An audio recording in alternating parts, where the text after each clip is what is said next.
Level 1, $0 in your 401k. You're sitting in a windowless HR office with fluorescent light buzzing overhead, and a woman named Carla slides a stack of enrollment forms across a laminate table that's sticky with someone else's coffee ring. "You can opt out if you want," she says, not looking up, already stamping the next folder. Most people don't read this part. The default deferral is 3%. You sign where the yellow tab tells you to sign. There's no match yet. You haven't hit your 1-year mark. So the number sitting in your account isn't a number at all. It's a placeholder, a promise with a 0 attached. You fold the paperwork into your bag and forget about it by the time you're in the parking lot, keys already in hand, mind already on dinner. The plan doesn't know your name yet. It knows your employee ID. The first rule, nobody courts an empty account. Level 2, $1,140. It's been a year, and the quarterly statement arrives in an envelope so thin you almost recycle it without opening it. You open it standing at the kitchen counter, mail in one hand, a mug of coffee going cold in the other. There's a line item near the bottom. Record keeping fee, $6.25. Small, not nothing. You do the math in your head. That's almost 0.5% of everything you've saved, gone to a fee you didn't know existed until this exact moment. The customer service line has a hold message that loops every 90 seconds. Your call is important to us. You hang up before a person answers. Nobody was rude to you. Nobody was warm either. You are, at this balance, functionally invisible. A line in a spreadsheet somewhere in Ohio. Updated automatically, reviewed by no one. That's new. That's the account starting to matter to you, even while it doesn't yet matter to them. The second rule, $1,140, doesn't ring anyone's phone. Level 3, $18,500. The market has a bad quarter, and down 12% in 10 weeks. And the statement that lands in your mailbox is printed on the same cheap paper as always. But this time, you read every line. You picture the number sliding backward the way you'd picture a fever climbing, something happening to a body you can't see but can feel. Your spouse asks over dinner, "Is it bad?" And you say, "It's fine," in the flat voice people use when they've decided not to panic out loud.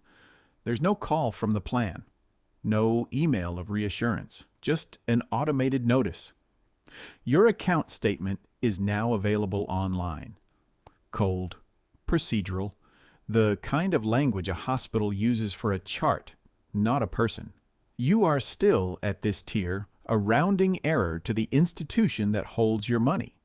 But you've started checking the balance every few days instead of every few months. The third rule, fear finds you before attention does. Level 4, $62,000. You hit your 4-year mark and the match fully vests. Every dollar your employer put in is now, on paper, entirely yours. There's a small satisfaction in that, the kind you feel in your shoulders more than in your head. A coworker 2 cubicles over, older than you by a decade, leans in one afternoon and says, "You know you can roll old 401s into this one, right? Keeps it simple." You didn't know. Nobody told you. You find out through a hallway conversation, not a letter, not a call. The plan itself stays silent because $62,000 still isn't enough to trip any wire on their end. You consolidate 2 old accounts from 2 old jobs, and for the first time, the number on the screen looks less like a rounding error and more like a small, stubborn structure you're building without help.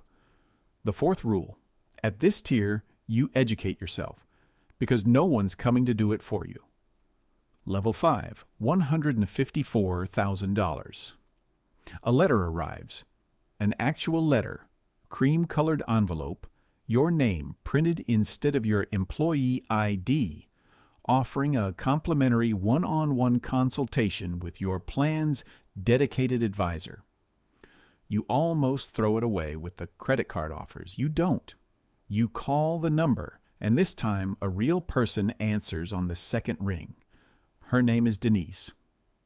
"I see you've been contributing consistently," she says, and you can hear her scrolling through something on her end, some dashboard where your name has finally surfaced above a threshold that means something. It's the first time in 5 years anyone associated with your money has said your name out loud on purpose.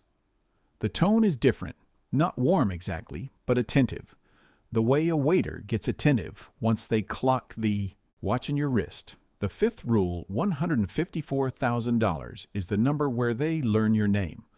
Level 6, $410,000. You're 50 now, and a mailer arrives specifically about catch-up contributions.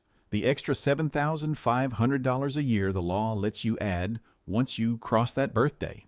It's addressed to you, personalized, printed in a friendlier font than the fee disclosures used to come in. Denise calls unprompted this time, no letter first. "I wanted to walk you through a few rebalancing options," she says, "given where you are." Given where you are? Not given your risk tolerance, not given your goals. Given where you are, like your balance is a location on a map they've been watching you approach. You sit at your kitchen table with the statement spread out next to a legal pad, doing math you never used to do, and for the first time you let yourself imagine an actual exit date. Not a wish. A projection. The sixth rule, the plan starts speaking to your future once your present gets large enough to justify it. Level 7, $780,000. The invitation this time isn't a call. It's an email with your name in the subject line and a link to something called an Elevated Services webinar, a phrase that means nothing and everything at once. You click it half out of curiosity, half out of the quiet pride of being included in something. On the call, a different voice, smoother, slower, a title after his name, says, "At this level, we typically start talking about tax diversification, not just growth. At this level, you notice how often people say that phrase to you now, as if the account has become a room you've been let into, and everyone inside speaks a slightly different language than the one they used at the door. Your spouse, hearing about the call later, laughs and says, "They didn't talk to us like that at $18,000, did they?" And you both go quiet for a second, because you both remember exactly what $18,000 sounded like. The seventh rule, they don't raise their voice for you anymore. They lower it. Level 8, $1,350,000. You've crossed 7 figures and stayed there through 2 down years. And now the letter that arrives isn't from Denise. It's from a private wealth division you didn't know existed inside the same company you've dealt with for 2 decades. A man named Richard calls, and he doesn't ask if you have time to talk. He asks what time works best for you. "We should start thinking about RMDs now," he says, "even though you've got years before 73. The earlier we model it, the fewer surprises later." You write the number down, 73, on the same legal pad you've used for years, next to a column of other numbers that used to feel abstract and now feel close enough to touch. The physical sensation isn't excitement, it's something quieter. The feeling of a door swinging open on hinges that used to be stiff. The 8th rule, once the number is large enough, they start managing your future before you ask them to. Level 9, $2 million. Richard doesn't call anymore. He drives to you. An actual visit. A leather folder on your dining room table. A printed projection with your name on the cover page in a serif font. Reserved for people who no longer need convincing. He talks about IRMAA brackets and Roth conversion windows and something called a bucket strategy. And he says more than once, "There's no wrong move from here, just different flavors of right." You notice he says your first name constantly now, the way people do when they've been trained to make you feel remembered.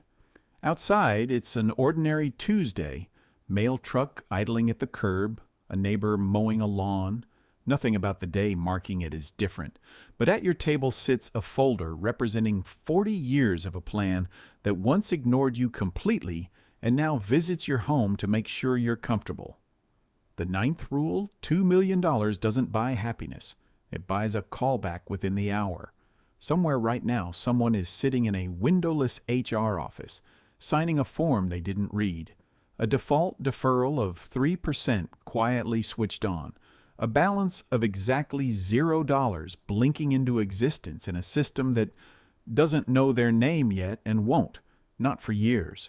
They fold the paperwork into a bag they'll forget about by the time they reach the parking lot. They have no idea what's coming. Not the fee, not the fear, not Denise, not Richard, not the leather folder on a dining room table decades from now. The plan doesn't change. At any level, the plan reveals, one statement at a time, exactly how much attention money can buy, and exactly how little it offers for free.